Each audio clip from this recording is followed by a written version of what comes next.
Hello guys, my name is Harshit continuing with our boot to root topic. तो आज की video में हम लोग करने वाले हैं जीरो डे मशीन। तो ये वाली जो मशीन है ये इंटरमीडिएट लेवल की है। तो इस मशीन को करने में थोड़ा और ज्यादा मजा आएगा क्योंकि अभी तक जितनी करी थी वो इजी लेवल की थी। एक मिस्टर रोबोट थी मीडियम लेवल की, वो इतनी खास नहीं थी। अगर मैं मीडियम में उसे कंसीडर नहीं करता, बिगिनर टू इंटरमीडिएट की बीच की, लेकिन इंटरमीडिएट लेवल की नहीं थी वो। ठीक है, अब यहाँ पे आते हैं ये इंटरमीडिएट लेवल की है क्योंकि इसमें जो बग्स आपको वल्नरेबिलिटीज मिलेगी वो रियल वर्ल्ड की काफी बड़ी वल्नरेबिलिटीज है और हैकिंग की हिस्ट्री में उनका काफी अच्छा योगदान रहा है। काफी चीजें उनकी वजह से हैक हुई है। तो आज एक ऐसी वल्नरेबिलिटी के बारे में बात करने वाले हैं और एक लोकल एक्सप्लॉइट के बारे में बात करेंगे। लोकल एक्सप्लॉइट को कैसे रन करते हैं और क्या होते हैं लोकल एक्सप्लॉइट, इस बारे में पूरे अच्छे डिटेल में इस वीडियो में आज बात होने वाली है। ठीक है, अब यहाँ पे आते हैं, आपने सब कुछ सेट कर लिया होगा मेरे हिसाब से। आपने THM से कनेक्ट हो गए होंगे, ओपन VPN से ये मशीन अपने आप आपने ढूंढ ली होगी, मशीन रन कर दी होगी आपकी। अब यहाँ पे आते हैं और यहाँ पे आपको जैसे इंटरमीडिएट मशीन है तो यहाँ पे आपको कोई भी एक पाथ नहीं दिया जाएगा कि पहले भाई आपको robot.txt ढूंढो, nmap का स्कैन करो, कितने पोर्ट्स खुले मिले। आपसे सीधा user.txt और root.txt पूछी जाएगी। ठीक है, अब यहाँ पे आते हैं, हम स्टार्ट करते हैं। मशीन की IP हमें मिल ही चुकी है तो यहाँ पे एक करते हैं, एक और ऐड कर देते हैं। यहाँ पे हम आते हैं, इसको कॉपी कर लेते हैं मशीन को और यहाँ पे हम स्टार्ट करते हैं अपना यहाँ पे पेन टेस्ट करना। यहाँ पे हम सबसे पहले जैसे करते हैं मेक dir जीरो डे नाम से। ठीक है, CD जीरो डे और जीरो नाम से कोई और भी होगी, जीरो डे। और इसके अंदर हम बनाते हैं अपनी nmap की डायरेक्टरी जैसे हम करते हैं CD nmap। ठीक है, और यहाँ पे हम nmap स्टार्ट करते हैं #V और हमें चाहिए यहाँ ऑपरेटिंग सिस्टम। उसके बाद यहाँ पे हम लेंगे -T5 फॉर मैक्स स्पीड। ठीक है, और उसके बाद यहाँ पे ये IPON। आज की वीडियो में मैं कुछ भी बता नहीं रहा हूं क्योंकि ये सब बहुत बार हम लोग कर चुके हैं। ये सर्विस वर्जन के लिए है, ये ऑपरेटिंग सिस्टम के लिए, स्पीड के लिए है और ये आउटपुट सेव करने के लिए है। उसके बाद nmap.results। ठीक है, ये फाइल में हमारा सेव हो जाएगा सारा जो हमें डाटा चाहिए। उसके बाद यहाँ पे हम निक्टो रन कर देते हैं आज इसकी वेबसाइट पे, nikto.pl। ठीक है, आपने PL नहीं होगा, ये जरूरी नहीं है PL हो। मेरे में पर्ल स्क्रिप्ट मतलब मैंने खुद से मैनुअली डाउनलोड करा है, आप लोगों में निक्टो होगा खाली। ठीक है, उसके बाद यहाँ पे आता है -H फॉर होस्ट और यहाँ पे आप IP दे दो तो निक्टो अपना काम करना चालू कर देगा। अब यहाँ पे आते हैं और हम जैसा करते हैं अपने ऑटोमेटेड टूल, हमने यहाँ पे 2 रन कर दिया, तीसरा भी रन कर देते हैं। डरबस्टर, जो हमारा डरबस्टर है उसको भी रन करके छोड़ देते हैं यहाँ HTTP। ठीक है, और हमें पता तो चल चुका है इसकी वेबसाइट है, वरना निक्टो मना कर देता वेबसाइट नॉट अवेलेबल। तो हमें पता चल गया इसकी वेबसाइट रन कर रही है 80 और यहाँ पे रन कर देते हैं इसको। आप ये सेलेक्ट कर लेना मीडियम वाली। ठीक है, और उसके बाद एक्सटेंशन अगर आपको देने हैं PHP सेलेक्टेड होता है, HTML आप कर सकते हो ऐड, TXT, zip, जो भी आपको ऐड करने वो आप ऐड कर सकते हो कि लास्ट में एक्सटेंशन क्या लगा जाए फाइल्स के। ठीक है, इसको स्टार्ट करके छोड़ देते हैं यहाँ पे हम नीचे। और यहाँ पे इन्हें काफी चीजें ढूंढ ली थी। अब यहाँ पे हम आते हैं और खुद से मैनुअली थोड़ा सा एन्यूमरेट करते हैं वेबसाइट है कैसी दिखने में, क्या है वेबसाइट पे। ठीक है, तो यहाँ पे जिस जने की है उसने बस अपना डाल रखा है, जीरो डे नाम दिया हुआ है, रायन नाम से है और उसने अपने यहाँ पे सोशल मीडिया हैंडल्स दिए हुए हैं, तो आप लोग देख सकते हो। और काफी अच्छी सी वेबसाइट बनाई हुई है, यहाँ पे रिस्पॉन्सिव वेबसाइट है काफी। अब यहाँ पे आते हैं और इंस्पेक्ट एलिमेंट करते हैं या फिर सोर्स कोड आप कैसे भी देख सकते हो। अगर आप लोगों को वो इजी लगता है तो मैं आपको वो भी दिखा देता हूँ। यहाँ पे व्यू पेज सोर्स, यहाँ पे ऑप्शन आया है, 3-4 जगह क्लिक करने हैं क्योंकि बहुत सारी इमेजेस वगैरह हो रखी थी। अब यहाँ पे आते हैं और यहाँ पे हम देख लेते हैं कि हमारे लायक कुछ है या नहीं। यहाँ पे देख लेते हैं, यहाँ पे कुछ जावास्क्रिप्ट है लास्ट में। ठीक है, जावास्क्रिप्ट की फाइल है, आप देख सकते हो। यहाँ पे ये jQuery यूज करी तो उसकी फाइल क्लाउडफेयर की हो गई, स्टैक पाथ, और ये वाली जो है ये यूजर ने खुद बनाई है JS के अंदर, main.js। और उसके अलावा तो खास कुछ नहीं है यहाँ पे। अगर आप लोग देखोगे सोशल मीडिया हैंडल्स है और ये वाली भी इसने खुद बनाई है CSS फोल्डर के अंदर, main.css। बाकी सारी होंगी बूटस्ट्रैप वगैरह की, फॉन्ट ऑसम की है, ये सब हमारे काम की नहीं है बेसिकली। यहाँ पे कुछ खास ऐसा नहीं मिला। ठीक है, और आते हैं जो मैनुअली मैं और चेक करता हूँ, robots.txt मैं हमेशा चेक करता हूँ और उसको चेक करते हैं robots.txt को चेक करते हैं। You really thought it would be this easy। और यहाँ पे सोर्स पे देख लेते हैं, यहाँ कमेंट हो सकता है पेज के अंदर, लेकिन कमेंट कोई नहीं था ऐसा खास। ठीक है, तो ये भी हमारे यहाँ पे खत्म हो गया, चांस की कुछ मिल सकता था। अब यहाँ पे मैं सबसे पहले देख लेता हूँ कि क्या क्या डायरेक्टरीज मिली है। CGI बिन मिली है यहाँ पे। CGI बिन क्या होता है? CGI बिन के अंदर बेसिकली आप ये समझ सकते हो बैकएंड का कुछ कोड होता है। ठीक है, मान लो आपका जो वेब सर्वर है जिसपे वेबसाइट रन करनी है उसको आपके वेब ब्राउजर से कम्युनिकेट करना होता है, तो उसके कुछ रूल्स होते हैं, वो रूल्स उसके अंदर लिखे होते हैं। क्या कैसे कैसे डाटा ट्रांसमिट होगा, क्या क्या ट्रांसमिट होगा, डाटा वापिस आएगा, उस पर आएगा। तो ये सब एक तरह से लिखा रहता है, ये कम्युनिकेशन का काम करती है बेसिकली, एक इंटरफेस मान सकते हो आप इसे ठीक है, इंटरफेस काम करती है। ये जो आपके सामने दिख रहा है क्लाइंट साइड और जो वेब सर्वर पे बैकएंड पे जो चल रहा है उसके बीच का इंटरफेस आप मांग सकते हो। तो जो भी काम होता है, आप यहाँ से डाटा भेज रहे हो, वो कलेक्ट कर रही है, वो वहां से डाटा भेज रही है, तो ये CGI बिन के अंदर जो स्क्रिप्ट लिखी होती है वो सब कर सकते हो। ठीक है, तो CGI बिन है यहाँ पे, आइकन्स, इमेज, अपलोड्स, एडमिन है। एडमिन देखते हैं क्या है एडमिन के अंदर, और अपलोड्स के अंदर देख लेता हूं क्या है। एडमिन के अंदर चलते हैं, देखते हैं क्या मिला है एडमिन के अंदर। ठीक है, एडमिन, और एडमिन में भी कुछ नहीं है, ब्लैंक है एडमिन में भी कुछ खास नहीं मिला। और यहाँ पे हमारे को और कौन सा था, अपलोड्स के अंदर देख लेते हैं कुछ है तो। अगर अपलोड्स भी ब्लैंक है तो ये सब रैबिट होल है, मतलब कि हमारा टाइम वेस्ट हो या फिर हम इसके अंदर डीप डाइव करें कि भाई देखें क्या हो सकता है, ब्लैंक क्यों दिया, हम ये सब सोचने लग जाए और मेन चीज से भटक जाए, तो इसलिए दिया होता है। लेकिन अभी इतनी जल्दी नहीं, जब कुछ ना मिले तब इन चीजों पे सोचना चाहिए। पहले देखो क्या क्या बात आप बना सकते हो मेल में। ठीक है, और कुछ मिला है तो ये भी चेक कर लेते हैं। JS फाइल हमारे काम की नहीं होती, आप फिर भी चेक कर सकते हो JS फाइल के अंदर अगर आपको कुछ मिल जाए। ठीक है, मतलब JS फाइल में बग्स कई बार मिल जाते हैं, क्लाइंट साइड रिलेटेड बग्स, लेकिन अभी हमारे किसी काम की नहीं है। इमेज के अंदर कुछ खास नहीं होगा, आइकन्स। तो CGI बिन एक हमें मिली है। CGI बिन के अंदर अभी देखते हैं क्या होता है। CGI बिन के अंदर हम विजिट नहीं कर सकते अगर आप चाहे कहो ना, क्योंकि वहां पे 403 था, यानी कि हमारे को परमिशन नहीं है। CGI बिन अगर मैं डालूंगा तो ये मना कर देगा, फॉरबिडन आ जाएगा, हमारे को परमिशन नहीं है। ठीक है, 403 रिस्पॉन्स था, तो ये कहाँ पे है 403, आपको दिख जाएगा CGI बिन के आगे 403 रिस्पॉन्स। इन रिस्पॉन्स से हमें पता चल जाता है कि हम विजिट कर सकते हैं, वो अवेलेबल है पेज या नहीं है, वो सब हमें पता चल जाता है इन रिस्पॉन्स कोड से। अब चलते हैं एनमैप पे, देख लेते हैं, मे बी एनमैप को कुछ मिला हो। तो यहाँ पे चलते हैं एनमैप पे। एनमैप को 2 मिले हैं यहाँ पे, अगर आपको दिखेंगे, और यहाँ पे ये हमारे काम का नहीं, लेटेस्ट वर्जन के आसपास का है, SSH रन हो रहा है, तो ये लॉगिन के काम आता है। तो अभी हमारे काम का नहीं, हम पहले HTTP को ही एन्यूमरेट मारेंगे, क्योंकि HTTP ही बचा है हम पे, और हमें पता चल गया ऑपरेटिंग सिस्टम उबुंटू है, लिनक्स। ठीक है, निक्टो ने कुछ फाइंड करा हुआ अगर देखते हैं, तो निक्टो ने यहाँ पे कुछ ढूंढा है शायद। अगर आप यहाँ नीचे देखोगे, CGI बिन के अंदर test.cgi एक फाइल है जो कि वनरेबल है शेल शुक वनरेबिलिटी से। ठीक है, तो ये काफी इंपॉर्टेंट है। यहाँ पे शेल शुक वनरेबिलिटी, बहुत बड़ी वनरेबिलिटी मिली थी, जिसके कारण याहू के सर्वर हैक हुए थे। बहुत सारे मालवेयर्स ने शेल शुक वनरेबिलिटी का फायदा उठाया था जब ये लॉन्च हुई थी, क्योंकि ये वनरेबिलिटी थी, ये बैश के अंदर थी। ये बैश हम रन कर रहे हैं नॉर्मली, जैसे अभी अब तो काम हो गया, इसने वनरेबिलिटी बता दी। ये बैश हम रन कर रहे हैं नॉर्मल, जो रन कर रहे हैं ना, ये बैश है ना, तो ये बैश के अंदर की वनरेबिलिटी थी। अब जरूरी नहीं है कि बैश सिर्फ हम लोग ही यूज करें। ठीक है, बैश को जो वेब सर्वर्स हैं वो भी अपने लिए यूज करते हैं डाटा को स्टोर करने के लिए। जैसे हम वेरिएबल्स के अंदर कुछ डाटा स्टोर कर सकते हैं ना, मान लो हम ऐसे करते हैं x = 1, ये मैंने स्टोर कर दिया। अब मैं जब भी करूंगा echo $x, ठीक है, echo $x, तो 1 आ जाएगा। तो इसने x के अंदर 1 की वैल्यू स्टोर कर दी। ठीक है, अब वेब सर्वर के पास भी इतना सारा डाटा आता है ना, मैंने अपना नाम भेजा लिख के, वेबसाइट कहीं तो स्टोर करेगी। जो टेम्पररी डाटा है, हर चीज डेटाबेस के अंदर स्टोर नहीं करी जा सकती है ना, जो टेम्पररी डाटा है तो वो कहां स्टोर करेगी। तो कई बार क्या करते हैं वो लोग, ऐसे इन्वायरमेंटल वेरिएबल्स या इन वेरिएबल्स का जो बैश के अंदर है उनका यूज ले लेते हैं डाटा स्टोर करने के लिए। ठीक है, अब ये वनरेबिलिटी जो थी वो इसी से रिलेटेड थी। बैश के अंदर जब हम फंक्शन असाइन कर रहे थे, ठीक है, इन्वायरमेंटल वेरिएबल असाइन कर रहे थे, उसके अंदर एक फंक्शन लिख रहे थे, तो उस फंक्शन के बाद अगर हम कुछ एग्जीक्यूट करने के लिए कोड दे रहे थे तो वो कोड भी एग्जीक्यूट होता। तो जिन लोगों को समझ नहीं आई मेरी बात, मैं अभी समझाता हूं। ठीक है, और उसके बाद यहाँ पे हम चलते हैं। अगर आपको शेल शुक वनरेबिलिटी के बारे में समझना है और अच्छे से, शेल शुक, और यहाँ पे आप इसकी देख सकते हो, ओवास पे देख लो, ओवास में अच्छा लिखा है शेल शुक के बारे में, आपको पता चल जाएगा। यहाँ पे शेल शुक वनरेबिलिटी पे जाएंगे हम लोग। ठीक है, और यहाँ पे आप इसके बारे में पढ़ लेना, है बहुत इंपॉर्टेंट वनरेबिलिटी मैं आपको बोल रहा हूँ, क्योंकि ये काफी बड़े वर्जन में मिली थी। जैसे अभी हमारा बैश का कौन सा वर्जन है मैं आपको दिखाता हूँ, बैश डैश डैश वर्जन, अभी बैश का कौन सा वर्जन चल रहा है, 5.0.17। और ये बैश के जो वर्जन था ये मेरे ख्याल से 1 से लेके 1 कुछ से लेके 3 कुछ तक थी। सोचो कितने, 2 वर्जन इसने पूरे बड़े बड़े कवर करे हैं, 1 वर्जन, 2 वर्जन और 3 वर्जन के आधे तक ये थी। तो ये काफी बड़ी वनरेबिलिटी थी उस टाइम पे जब ये निकली थी, और काफी सारे सर्वर्स में रन हो रहा था, तो उस कारण बहुत जगह पे एक्सप्लॉइट करा गया इसको, बहुत सारे साइबर अटैक हुए इसके कारण। ठीक है, इसलिए बहुत इंपॉर्टेंट हो जाती है, आपको पता रहना चाहिए शेल शुक वनरेबिलिटी है क्या।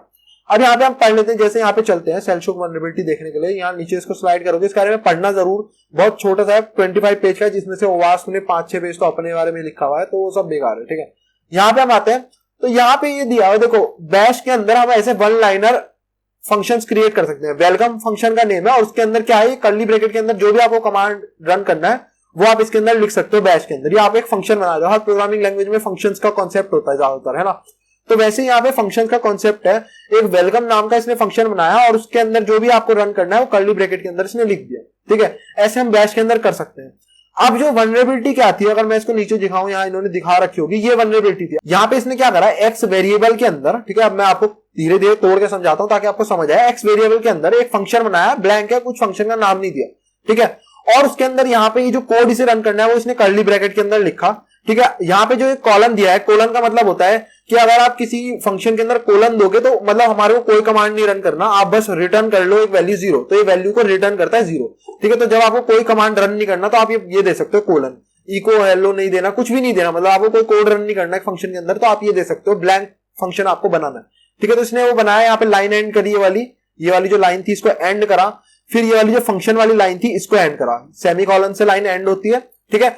उसके बाद यहां पे जो अगले कमांड थे लिखे हुए, ये कमांड एग्जीक्यूट होते, जबकि यहां पे इसको खत्म कर देना चाहिए था, बैश को। एक फंक्शन बनाया और खत्म हो गया, लेकिन हम उस फंक्शन के आगे कुछ भी कमांड दे रहे थे इतना, ठीक है, जो सिंगल ब्रैकेट के अंदर दे रहे थे वो सब एग्जीक्यूट हो रहे थे बैश के अंदर, ठीक है। यहां पे हम कुछ भी दे रहे थे तो वो बैश के अंदर एग्जीक्यूट हो रहे थे, ठीक है।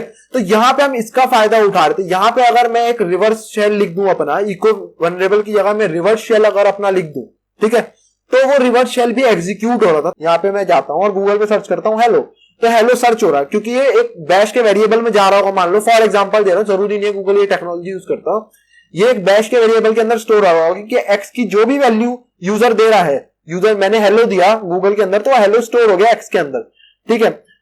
अब यहीं पे अगर मैं कोई ऐसी क्वेरी दे दूं इस टाइप की, यहां पे जैसे ये क्वेरी है, अगर मैं ये क्वेरी दे दूं तो क्या होगा, ये मैंने गूगल के अंदर सर्च करी, अब गूगल एक्स के अंदर इसी क्वेरी को सेव कर देगा, इसी क्वेरी को सेव कर देगा, और जैसे ही वो सेव करेगा, जो हमारा ये वाला कमांड था जो हमने इसके आगे लिखा था, इस फंक्शन के आगे जो हमने लिखा होगा, ये वाला जो कमांड था वो एग्जीक्यूट हो जाएगा, हमें रिवर्स शेल आ जाएगा।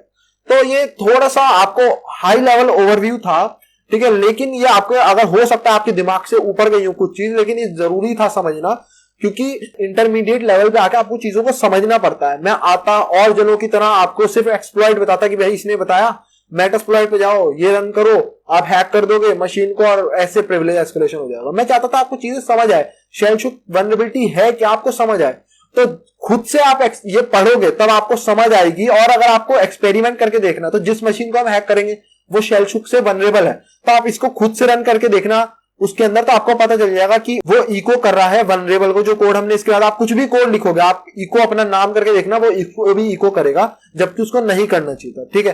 तो ये आप ट्राई कर सकते हो, और उसके बाद अपने जो बैश आपके सिस्टम में रन कर रहा होगा, क्योंकि वो तो वल्नरेबल नहीं होगा, वो लेटेस्ट वर्जन है, तो उसके बाद आप उसको इस कोड को अपने वाले में भी रन करके देखना, तो वो इको नहीं करेगा वल्नरेबल को। तो यहाँ पे ये अलग अलग चीजें हो जाती है, तो इसका मतलब आपका वल्नरेबल नहीं है, और जिसको हम हैक करेंगे उसमें रन करोगे तो उसमें इको कर देगा वल्नरेबल, यानी कि वो वल्नरेबल है, ठीक है। तो ये सिस्टम था, तो अब आपको समझ आया हो मे भी थोड़ा बहुत। अब यहाँ पे हम इसको एक्सप्लॉइट करने की बात करते हैं, तो यहाँ पे हम चलते हैं अपने फेवरेट इस काम के लिए, बेस्ट एक्सप्लॉइट के लिए एमएसएफ कंसोल, बेस्ट चीज है एमएसएफ कंसोल। तो इसको खोल लेते हैं एमएसएफ कंसोल को, और इसके अंदर इसके लिए पहले से ही मॉड्यूल अवेलेबल है, लेकिन अगर आप चाहते हो कि मैं खुद से मैनुअली एक्सप्लॉइट करूं तो आप कर सकते हो, ठीक है। जैसे सीजीआई बिन के अंदर ये वल्नरेबिलिटी है शेल शुक, ठीक है, शेल शुक एक्सप्लॉइट आप सर्च करोगे तो आपको यहाँ पे मिल जाएगा किसी ना किसी का, यहाँ गिटहब के अंदर दिया हुआ है, गिटहब से आप रन कर सकते हो। एक्सप्लॉइट डीबी के अंदर एक्सप्लॉइट डीबी वाला बेस्ट रहता है, क्योंकि ये लोग सेलेक्टेड ही लेते हैं। गिटहब पे तो मैं भी अपना पोस्ट कर सकता हूँ, क्या पता वो चले ना चले कोड, लेकिन अगर यहाँ एक्सप्लॉइट डीबी में है तो ये कोड रन करता ही करता होगा, ठीक है। ये पाइथन का कोड है, तो ये बस आपसे आईपी वगैरह मांगेगा, थोड़ी बहुत चीजें जो मांगेगा वो आप इसे दोगे और ये उसे एक्सप्लॉइट कर देगा। यहाँ पे आपको दिख रहा होगा, तो आप इसे डाउनलोड करके अपने सिस्टम पे भी रन कर सकते हो। आप ऐसे भी कर सकते हो, या फिर आप यहाँ सीधा मेटास्प्लॉइट से कर सकते हो। मेटास्प्लॉइट का फायदा क्या है, मेटर शेल मिलेगा, काफी सारी चीजें, जैसे अपलोड करनी हो कोई फाइल तो वो इजी हो जाता है, कोई फाइल वहां से डाउनलोड करनी है तो वो काम हमारा इजी हो जाता है ना। तो ऐसी चीजें मेटर हमें प्रोवाइड करता है। तो यहाँ पे हम सर्च करते हैं, सर्च शेल शुक, ठीक है, शेल शुक सर्च करते हैं यहाँ पे, तो हम देखते हैं कि हमारे को कौन सा वाला चाहिए। तो सबसे पहले हम देखें यहाँ पे किस किस के अंदर है, यहाँ पे है, तो यहाँ पे आप देखोगे तो यूनिक्स के अंदर एसएमटीपी के अंदर है, जैसे मैंने बताया ये वेब सर्वर में हम एक्सप्लॉइट कर रहे हैं। सीजीआई बिन का है, वेब सर्वर में रन कर रही है, तो बहुत सारी चीजें बैश की हेल्प लेती थी, बैश के वेरिएबल्स की हेल्प लेती थी, बहुत सारी चीजें, चाहे वो एसएमटीपी हो, ठीक है, चाहे अपाचे सर्वर हो, अलग अलग है, तो वो सब हेल्प लेती थी। जितनी भी इसका हेल्प लेती थी बैश का उस समय, वो सब कुछ वो सब वनरेबल हो गई थी इसी से। जैसे एसएमटीपी के लिए है, एफटीपी यूज करती थी तो एफटीपी वनरेबल हो गई थी। तो हमारे को किसके लिए चाहिए, अपाचे सर्वर के लिए चाहिए, है ना। तो यहाँ पे आपको दिख जाएगा ये अपाचे सर्वर के लिए ऑक्सिलरी है। ऑक्सिलरी क्या होता है? ये स्कैनर है, ये बताएगा कि वनरेबल है या नहीं है, ये एक्सप्लॉइट काम करने का नहीं। तो हम पहले चेक कर लेते हैं कि क्या ये वनरेबल है भी या नहीं। ऐसा भी हो सकता है निक्टो ने गलत बताया हो। तो यूज नंबर 2, आप इसकी इन्फो देख सकते हो अगर आप लोगों को पढ़ना है इसके बारे में थोड़ा और कि क्या क्या काम करता है। तो यहाँ पे मैं सेट कर देता हूं, यहाँ पे यू सेट, तो ये क्या क्या सेट करना है। आर होस्ट सबसे पहले तो ये तो रहता है कि आईपी दे दो आर होस्ट में, और गलत कुछ कॉपी हो रखा था, सेट आर होस्ट, और यहाँ पे हम आईपी दे देते हैं। इसकी आईपी क्या थी? ये आईपी थी, पेस्ट करते हैं यहाँ पे, ठीक है। और उसके बाद यहाँ पे ऑप्शंस करते हैं, यहाँ पे आते हैं और यहाँ पे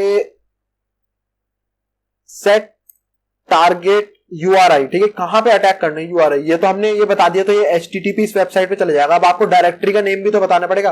तो डायरेक्टरी का नेम है, किस यूआरआई पे हमें अटैक करना है, वो है CGI bin नाम था, CGI bin आप चेक करोगे यहाँ पे आपको मिल जाएगी CGI bin, ठीक है। और हमारे को निक्टो ने बताया था इसके अंदर जो फाइल थी जो कि इससे वनरेबल है उसका नाम था टेस्ट, आप देख लेना उसके अंदर निक्टो के अंदर आपको मिल जाएगा test.cgi नाम से, ठीक है। यहाँ पे ये वनरेबल थी और कुछ खास हमें ऐसा मेरे ख्याल से देना नहीं है, और तो कुछ नहीं है, रन कर देते हैं।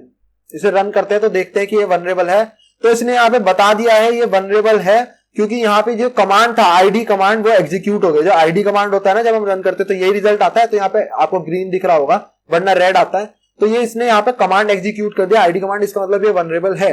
तो अब हमारा काम आसान हो गया, अब बस हमें एक्सप्लॉइट यूज करना है। अभी हमने क्या यूज करा? ऑक्सिलरी, याद रखना ऑक्सिलरी स्कैनर्स होते हैं, ये हमें बताते हैं कोई चीज वनरेबल है नहीं है, या स्कैनर है, पोर्ट स्कैनर, वनरेबिलिटी स्कैनर, उस टाइप से है सब। तो दोबारा करते हैं सर्च और यहाँ पे आप देखते हैं एक्सप्लॉइट को इसके लिए। तो एक्सप्लॉइट भी अवेलेबल है, यहाँ पे आपको दिखेगा, ठीक है। तो हमें ये यूज करना है एक्सप्लॉइट HTTP अपाचे के लिए। तो हम यूज करते हैं नंबर 1, इसकी इंफॉर्मेशन अगर आपको देखनी है तो इन्फो, ठीक है। और यहाँ पे आपको दिखेगा जो पेलोड है जो एग्जीक्यूट, जिससे हमारे को रिवर्स कनेक्शन मिलेगा पेलोड, वो कौन सा पेलोड है? वो ये है लिनक्स का 86 मेटर रिवर्स TCP, ठीक है। तो ये कंपलसरी लिनक्स के अंदर ही होगा क्योंकि बैश लिनक्स के लिए बना है तो लिनक्स का ही होगा। ये तो बहुत बेसिक सी चीज है।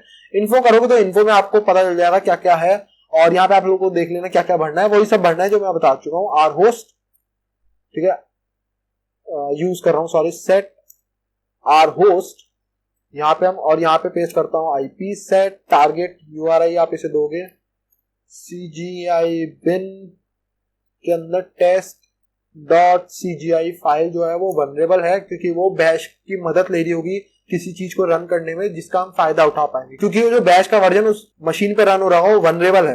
तो हमने इस पे टेस्ट करा, test.cgi पे अपनी वैल्यू भेज के देखी और वो कोड वहां पे एग्जीक्यूट हुआ, तो हमें पता चल गया कि ये वनरेबल है, ठीक है। अब यहाँ पे हमने ये भी सेट कर दिया, सेट lhost कर देते हैं क्योंकि हमारे को करना है टन 0 वाली आईपी, यानी कि ट्राहेकमी वाली जो आईपी है उसका इंटरफेस है टन 0, ठीक है। और रन कर देते हैं, मेरे ख्याल और कुछ ये नहीं मांगेगा जहां तक मेरा आइडिया है, पक्का नहीं है, हो गया रन, ठीक है। सेंडिंग स्टेजेस का मतलब क्योंकि ये स्टेज्ड पेलोड होगा तो यहाँ पे स्टेजेस में भेज रहा है चीजों को। उसके बाद यहाँ पे हमारे को मैटर पैटर सेशन जो है वो मिल चुका है। अब आप हेल्प करके देख सकते हो आप क्या क्या कमांड इस पे रन कर सकते हो, माइक लिसन और ये सब कर सकते हो आप, माइक से सुनना है और वो सब, तो ये सब आप देख सकते हो अगर आपको क्या क्या करना है। यहाँ पे सबसे पहले हम कर देते हैं गेट UID और यहाँ पे हम एंटर मारते हैं तो हमें पता चल जाएगा हम www डेटा है, ठीक है। और यहाँ पे हम जो सबसे पहले शेल ही ले लेते हैं सीधा, यार मैटर पैटर का जब यूज होगा तब करेंगे, ऐसा नहीं है, लेकिन अभी शेल ले लेते हैं। बैश कर देते हैं इंटरएक्टिव मोड पे, मेरे को बैश चाहिए, ठीक है। अगर आप लोगों को चेक करना है कि बैश का वर्जन क्या है, डैश वर्जन, तो यहाँ पे आप डालोगे तो आपको पता चल जाएगा बैश का वर्जन है 4.3। तो यहाँ पे देखो 4 पॉइंट कुछ, यानी कि 1 पॉइंट कुछ से लेके 4 पॉइंट कुछ वर्जन तक वनरेबल है। कितना बड़ा एक्सप्लॉइट था, कितने बड़े गैप को कवर कर रहा है सारा। देखो कितने सारा वर्जन जो था बैश का वो सब इससे एक्सप्लॉइटेबल था। तो कितनी सारी सर्वर्स के अंदर ये रन हो रहा होगा उस समय बैश जब ये निकला था, कितनी सारी जगह पे उस समय बैश यूज हो रहा होगा जब ये निकला था। तो बहुत आतंक मचाया होगा उसने जब ये वनरेबिलिटी निकली होगी, ठीक है। काफी सारे मालवेयर्स ने इसको यूज करा होगा। अब यहाँ पे आते हैं और देखते हैं कि हम क्या क्या कर सकते हैं। आप एन्यूमरेट करते हैं कुछ चीजें, एलएस करते हैं। तो यहाँ पे सबसे पहले चलते हैं होम के अंदर, देखते हैं क्या क्या यूजर्स वगैरह हैं। और यहाँ पे CD रैन नाम से एक यूजर है, एलएस करते हैं। कैट user.txt हमें मिल गई है फाइल, एक फ्लैग तो मिल गया, शेल शोक इसे पता चल गया, शेल शोक रॉक्स, एक वनरेबिलिटी हमने मिल चुकी है शेल शोक। अब यहाँ पे हम दूसरी देखते हैं कि क्या है जिसको हम एक्सप्लॉइट करके अपना प्रिविलेज एस्केलेशन कर सकते हैं, ठीक है। और इसकी हिंट भी चेक कर लेता हूँ, हिंट क्या है।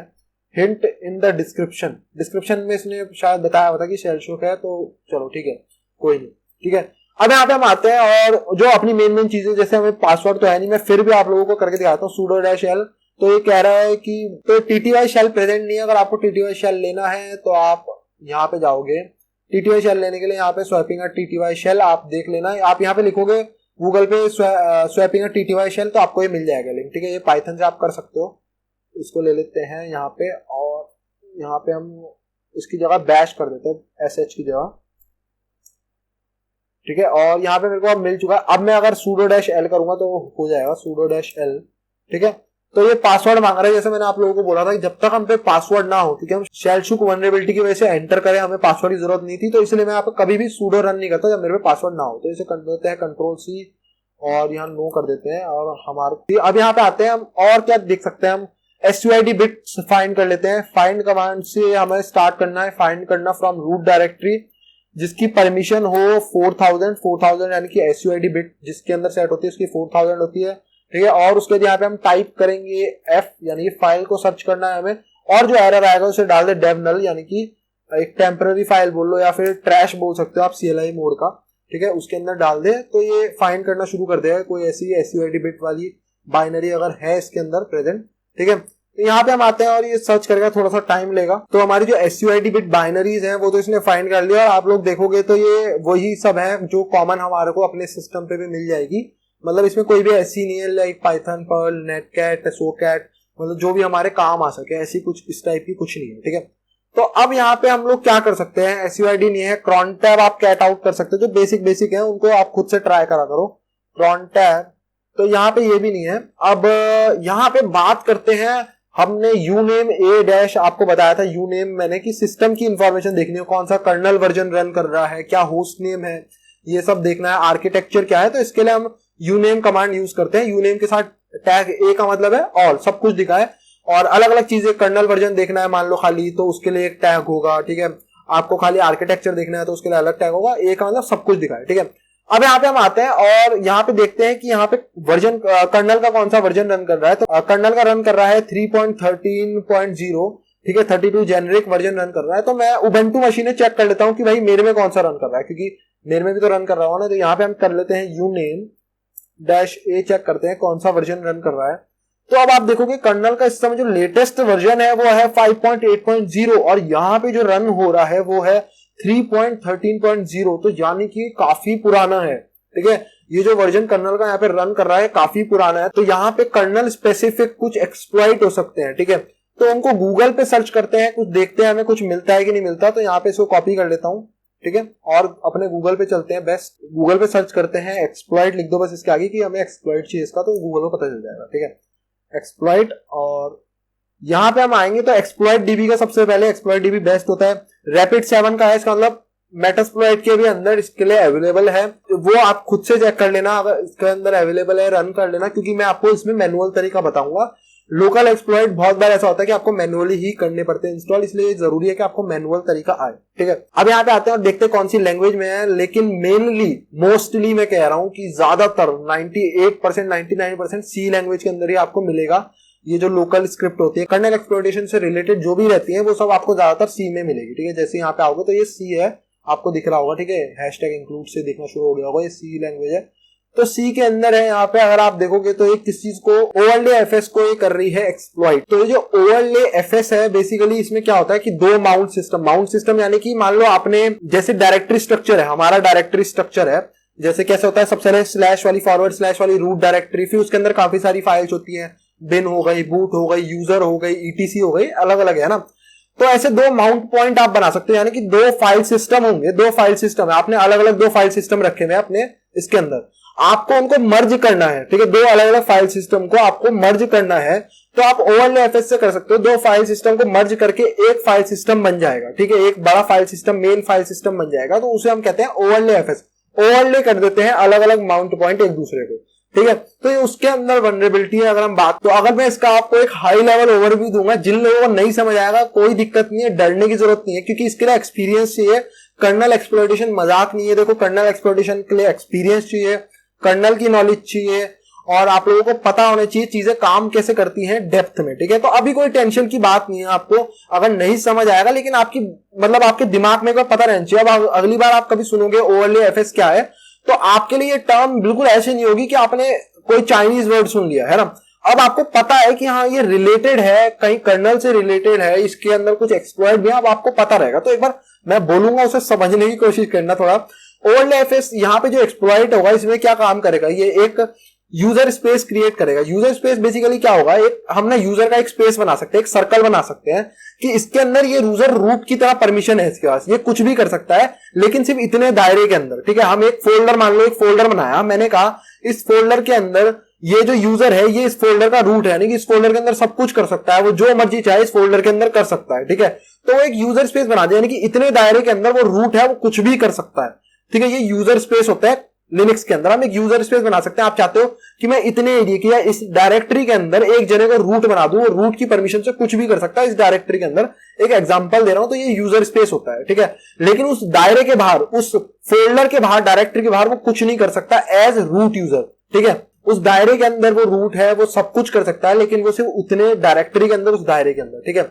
ये होता है हमारे पास यूजर स्पेस, ठीक है। तो ये बेसिकली क्या काम करता है, एक माउंट पॉइंट बनाता है, एक यूजर स्पेस बनाता है, फिर ओवरले यूज करता है और एक SUID बिट बाइनरी बनाता है, रूट की एक SUID बिट बाइनरी बनाता है यूजर स्पेस के अंदर। जो अपना यूजर स्पेस है उसके अंदर वो एक रूट की परमिशन से एक फाइल बनाता है जो इसके अंदर SUID बिट वो सेट कर देता है, ठीक है। जब ये SUID बिट को रन करता है उसके अंदर, तो क्या होता है, वो SUID बिट, वो जो SUID बिट रन होती है वो उस दायरे के बाहर भी चल जाती है, मतलब वो उसको सारी रूट की परमिशन दे देती है पूरे की। तो बेसिकली ये OLFS के अंदर एक वनरेबिलिटी थी, एक लूप होल था जिसको ये एक्सप्लॉइट करता है इन टोटल, ठीक है। जिन लोगों को नहीं समझ आया, मैं पहले बोल रहा हूं कोई टेंशन की बात नहीं है। मुझे भी शुरुआत में नहीं समझ आता था, शुरुआत के बहुत टाइम तक नहीं समझ आता था, ये एक्सपीरियंस से अपने आप बिल्ड होता है। अब यहाँ पे हम करते हैं इसको डाउनलोड, ठीक है। आप डायरेक्ट इसको ट्राई वाली मशीन के अंदर डाउनलोड नहीं कर सकते, तो इसको अपनी मशीन पे हम लोग डाउनलोड करेंगे, ठीक है। यहाँ पे हम आते हैं और इसको डाउनलोड कर लेते हैं। आप लोग डाउनलोड कर लो, मैंने पहले से डाउनलोड करी हुई है, ठीक है।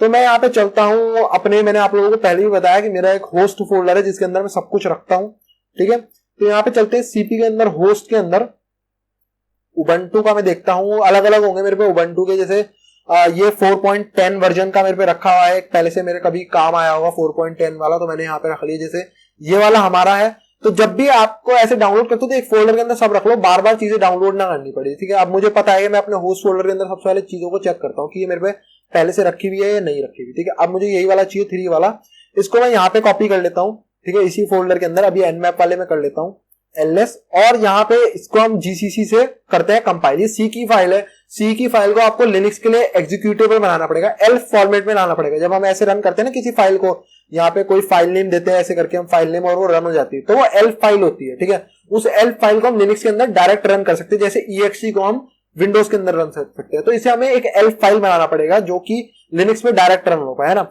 सी कोड डायरेक्ट रन नहीं हो सकता। तो अब हम यहाँ पे क्या करेंगे, इसको रन करने के लिए जीसीसी से इसको कंपाइल करेंगे।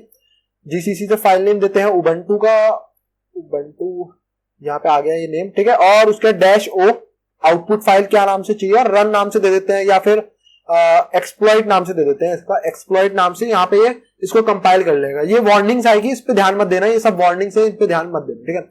अब यहाँ पे आते हैं तो आपको दिखेगा यहाँ पे एक्सप्लॉइट नाम से एक फाइल बन चुकी है, इसको हम लोग मेटास्प्लॉइट से अपलोड कर देते हैं, ठीक है। मेटास्प्लॉइट से, इसलिए मैंने मेटास्प्लॉइट यहाँ पे यूज करा था। मैं चाहता तो एक्सप्लॉइट डीबी वाला वो कोड यूज कर सकता था, लेकिन जान के मैंने मेटास्प्लॉइट यूज करा था, क्योंकि यहाँ पे मुझे अपलोड करनी है कोई चीज तो मुझे बेनिफिट रहेगा।